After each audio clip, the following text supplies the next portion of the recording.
अस्सलाम वालेकुम नाज़रीन, मैं हूं Imran Malik media bytes news से। आज नाज़रीन हम जो हल्का कवर करने जा रहे हैं वो NA 125 लाहौर 9 और इसकी जो टोटल पॉपुलेशन है 9 लाख है।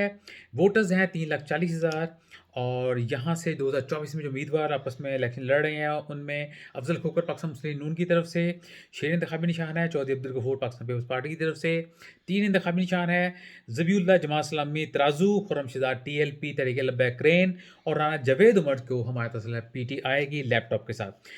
अहम इलाके जो शामिल हैं शेरशाह कॉलोनी है, रायवंड है, ढोलनवाल, मोलनवाल, अहमदनगर, कच्ची कोठी, ग्रीन एक्कर, ईडन विलास, भुप्तियाँ, जिया बगर, शाम के बटियाँ, लीडरजाबाद। 2018 में भी यहाँ पे अफजल अली खोखर जीते थे और डबल मार्जिन से जीते थे। असद अली खोखर को शिकस्त दी थी और 2013 के इलेक्शन में यहाँ पे अफजल खोखर ही जीते थे और उन्होंने शिकस्त दी थी करामत अली खोखर को। तो खोखर फैमिली का यहाँ पे राज रहा है। अब देखते हैं कि 8 मई को किसका सिक्का चलता है।